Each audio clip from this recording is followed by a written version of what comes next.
Hi, I'm Mara Webster with In Creative Company, and I'm so thrilled today to be joined by Jared Leto to talk all about his Apple TV Plus show, WeCrashed. And, this is, you've said that this is one of the first times that you've told a story and portrayed a character from a story that's so recent. And one of the things because of that is there's so much material of Adam. There's archival material from him speaking in the media. You can go on YouTube and watch, plethora of videos. There's obviously the Wondery podcast that the series is based on. And I was interested in how you really approached looking at a lot of the different footage of him and finding the elements that were most useful for you to study to really capture a lot of his mannerisms and persona for the show. Well, it's a very big, good question, and I feel like you kind of answered it in a weird way because there was so much material. And that was great. I mean, I was buried in material. I had so many interviews, so much video, so much audio. Unlike other things I've done where, sometimes you just have a photograph or you have a few images or maybe some words.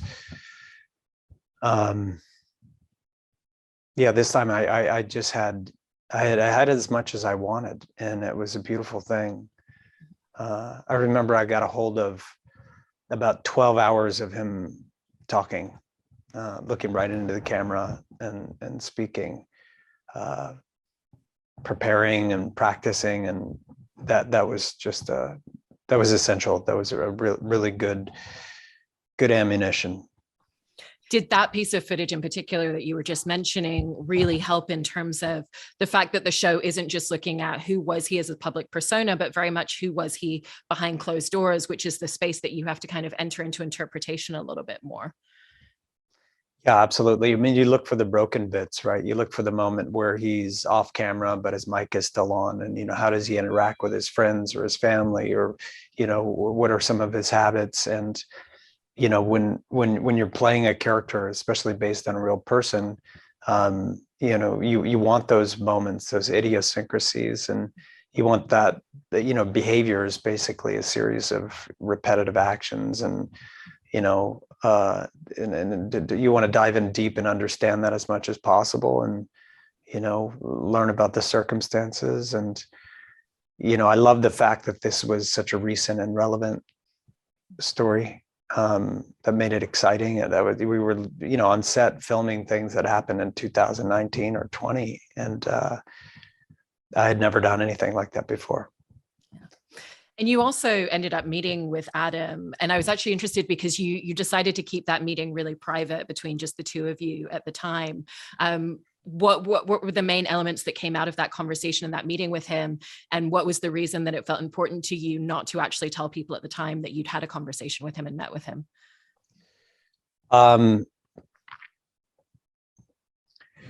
It was well, I kept the meeting private because he wasn't involved with our project, and no one.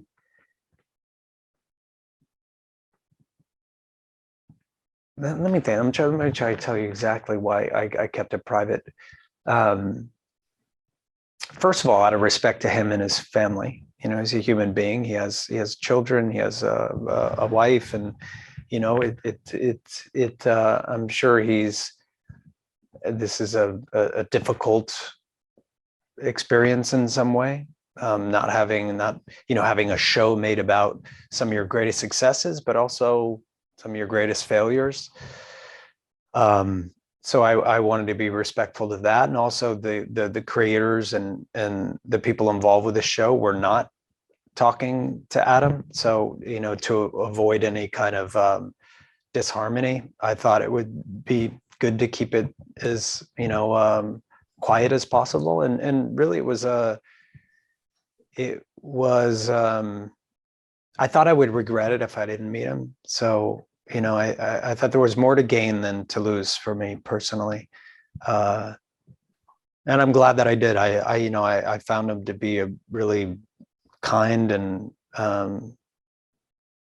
intelligent, caring person. He had this, beautiful family running around, and I met him and his wife, and I'm glad that I did. I had a series of questions, things that I was curious about, and got some good information, and it certainly was better off having met him than not. And I also told him that, this is never going to be him, not even close. It's an impression, and that the show it's not a documentary, and even a documentary is subjective. And, as soon as somebody makes an edit, you have an opinion. So, but yeah, I'm glad that I did. Glad that I did. I'm so glad that was a my brain working this morning, because I'm for some reason I've been rock climbing in Yosemite, and my brains I left on the wall somewhere. I feel like too relaxed and focused on nature. Well, yeah, not always relaxed, but certainly focused. Yeah. I've been hanging off a wall up there for a while. I love that. And also one of the other facets, obviously, that was part of preparation process for you was the dialect and the Israeli accent. And it's not just about mastering the Israeli accent. It's about how does Adam specifically speak? What are the intonations of his delivery? And when you were working with a team of I think it was like 5 Israeli people that were working with you on that dialect, was it a case of working with some of the scripts from the show for you? Or is your process more about just kind of getting a handle on it so that you could jump into any scene, any situation, and improv any moment in that dialect and accent? Both. Absolutely both. I mean, you want to be prepared. You can't be in a place where as soon as the dialogue runs out that you're lost. You have to be fluid and available to make mistakes, to improvise, to grab a hold of a beautiful broken moment and run with it. And so we did a lot of both. And that was one of the pleasures of the experience was diving into that dialect and working with that team. It was absolutely amazing. And it's really remarkable to look at what Adam was able to build as a business, stepping back and looking at the fact that he moved over to the States and truly did build this business from the ground up, from absolutely nothing. And that takes so much determination and willpower and vision. And so what were the facets that you really wanted to capture in terms of that journey and that determination that he had to have in order to build the business in the first place? Yeah, I mean, it's a story of an immigrant who came to this country and built a company from nothing into a $47 billion empire. And it was important to capture his ambition, his drive, his work ethic, his absolutely, incredible commitment and belief in the dream that he had, his ability to inspire other people, and his ability to fail as well, which is really the hallmark of anyone who reaches high and far. So yeah, all of those things were really important, and I could relate with quite a bit of it. I mean, being a musician and an actor, and there's some common ground there for sure. Was some of that common ground really useful, in particular when you're performing a lot of the scenes where he's standing on stage at a WeCrashed retreat, a WeWork retreat, and really kind of rallying the crowd together, and we get to see that connection and that energy that he's able to bring? Was that a particular space where you were really able to draw on your own experience as a musician for moments like that? Absolutely. I don't think I could have done. I couldn't have done what I did in the film. I don't think I could have played Adam without having stood on stages all over the world. I mean, there's something about standing on that stage in that moment and being able to communicate, being a communicator, and having done that so many times with 30 Seconds to Mars, it certainly gave me a lot of insight into communication, especially with groups of people like that. So yeah, that was really important. Mm-hmm. And, then on the opposite end of the spectrum, we have a lot of moments that are what might have the conversations looked like behind closed doors in business and in his relationship. How did you kind of come up with the idea of who you thought he was going to be in those moments for you as a character in the show? You do as much research as you can, and then you let your imagination go wild. You base your choices off of all the above and the script and the dialogue, and you do the best you can. That's basically it in a nutshell. Mhm. And you're working alongside Anne Hathaway, and the two of you are both performers who are incredibly meticulous when it comes to preparation. What's the difference that makes when you're working with a scene partner so closely throughout a show like this over the course of several months, where every single time that you show up having done your homework the night before, that the other person's also bringing the same thing to the table? I mean, you do a great job answering the question in the question, because you speak you speak really well, and I feel like you're doing a better job than I am. But I would just say yes, because it's true what you said. Yeah. Yeah, I mean, she Annie was the perfect partner for this. She's like, when you show up on set with her, you're gonna create something magical, even if you fail, because she's a better, she's good enough for both of us, put it that way. Yeah. Yeah. What's a lot of the shorthand that the two of you wanted to find together in terms of their relationship dynamic, the nonverbal ways in which they're able to speak to each other when they've been married for a while and they're already raising a family, or even just, all the little nicknames that you kind of come up for her throughout the show as well? Oh, I had a lot more too, but I didn't want to drive anybody crazy. I don't know what's in the project, but we had a whole, Baba Ganoush was a favorite. Poo Poo was another one. I don't know if that ended up there, but that should have. But those little things that kind of that those little truths, the nuances, I think are important, especially with a couple that have been together so long. And they can share. I think it's important for people to see that on screen. It adds a sense of truth and intimacy, and familiarity. And we also get to see how supportive they are of one another throughout their careers and within this relationship as well. What were the main things that you wanted Adam to be able to give Rebecca as a character in terms of support? And what do you think that he really got from her along the way? I think that, he got from her loyalty, companionship, love, family, inspiration, and someone who really had faith in him. And those are crucial things. But you'll have to ask her what she got from me. And in terms of conversations that you had with Lee and Drew, the show creators beforehand, what did a lot of those conversations look like in terms of how you all wanted to collaboratively tell the story, and what was the most important to capture about Adam throughout the series?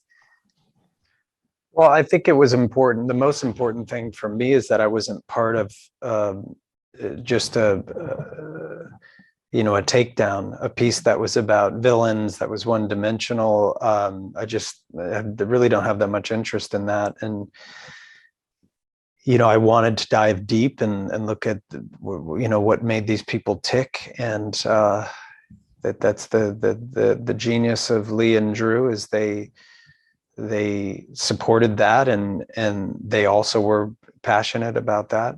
They were really focused on the relationship. That was a really big one for them. I think being, two guys both in relationships like that probably struck a nerve. Committed relationships with a loving partner, and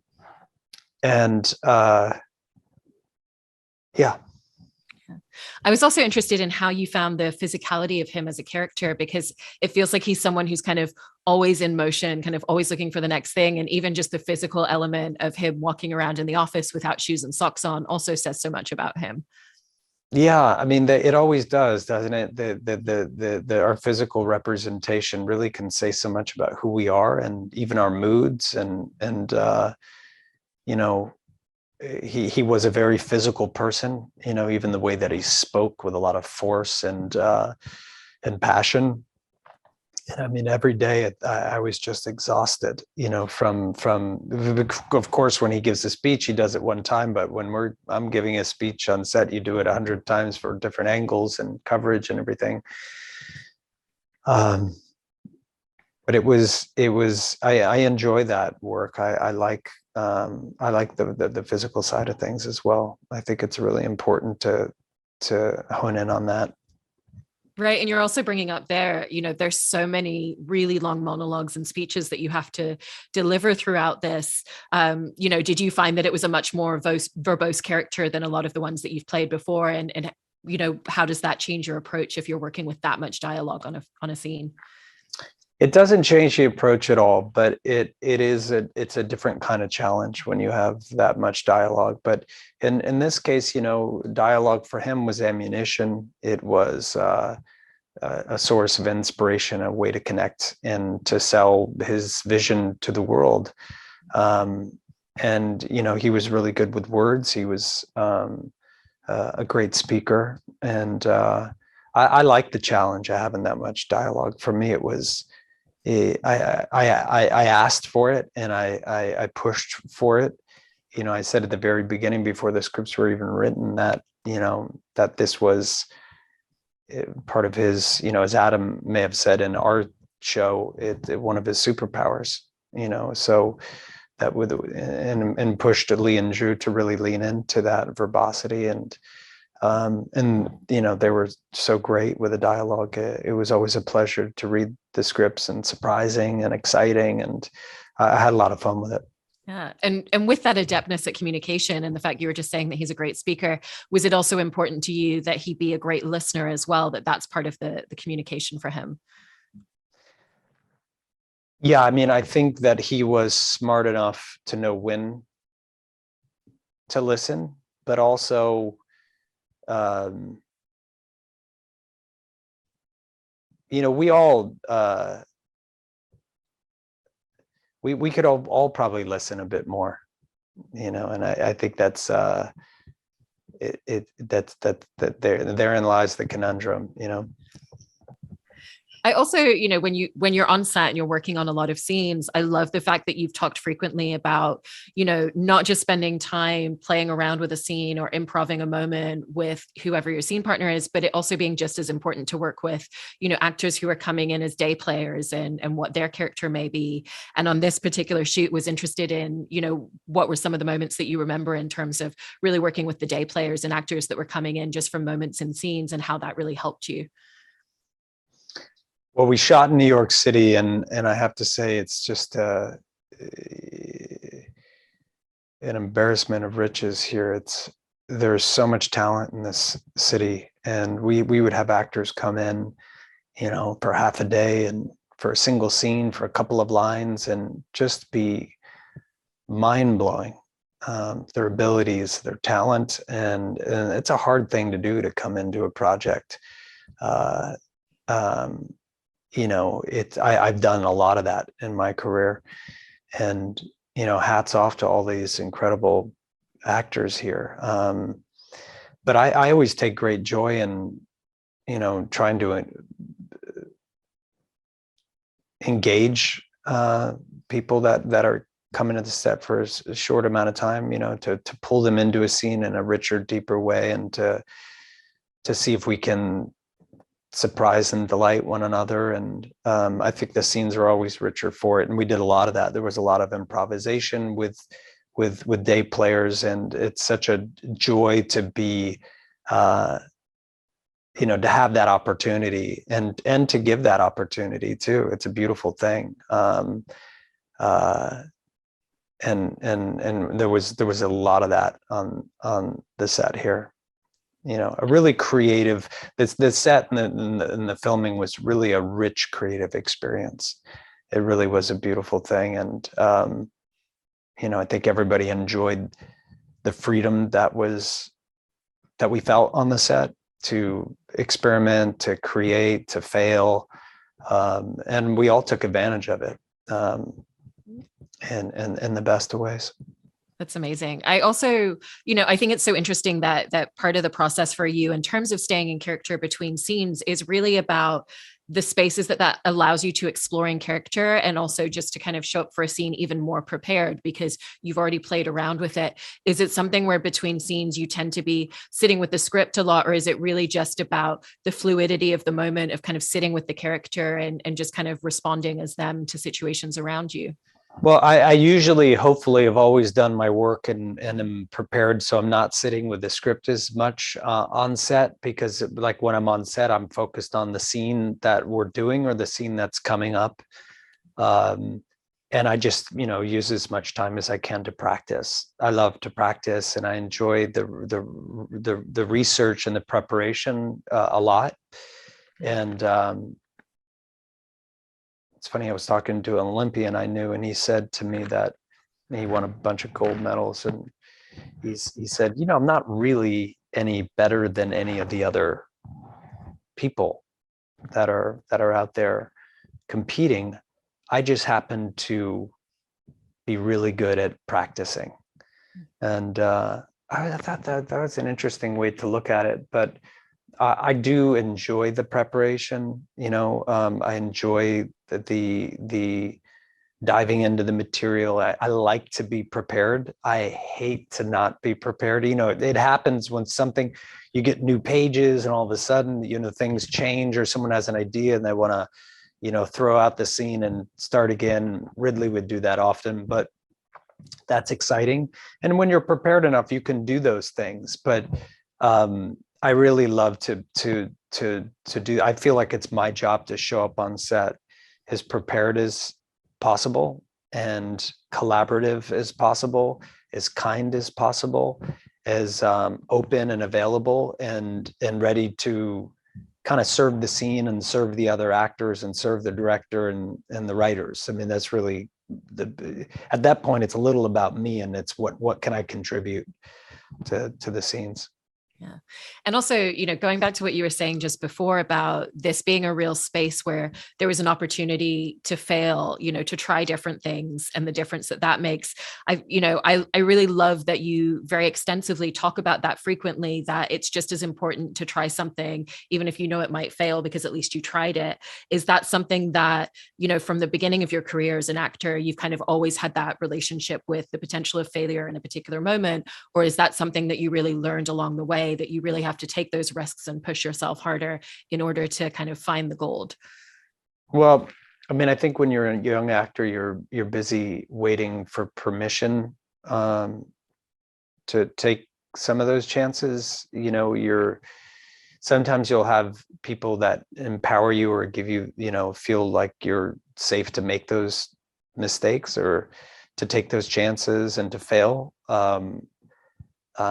Because you can't get there without failure. I mean, you have to fail often, and that's part of the process. So I just don't ask. I don't wait for approval, and I don't think anyone should. That's what makes it rich, when actors and directors and writers are willing to take great risk, and when you do that collectively, you come up with something really quite exciting. Absolutely. And in that same regard as well, in the journey of making this show, what were the aspects of playing Adam and making this show that you feel really challenged you the most, or kind of stretched you the most as an actor? I think probably just the abundance of material. I'd never done anything for this amount of time with this much dialogue ever in my career. So for me, it was a first. And this character spoke a lot. He was really verbose, and I had a lot of speeches. So that was probably the biggest challenge for me. And I enjoyed it, though, every single second.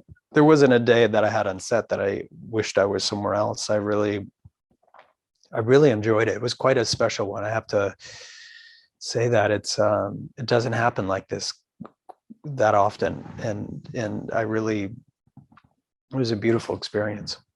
That's really, really wonderful to hear, and it's such a great series. So congratulations on everything with it, and thank you so much, Jared. Really appreciate your time today. Thanks for making me feel so dumb. I guess my brain is so dead, and you talk so clearly and fast, and I'm not practiced right now. I'm like a caveman or something. I don't know what happened to me. Not at all. I left my brain in Yosemite. It's a great place to leave it. Thank you for helping me wake up. Appreciate it.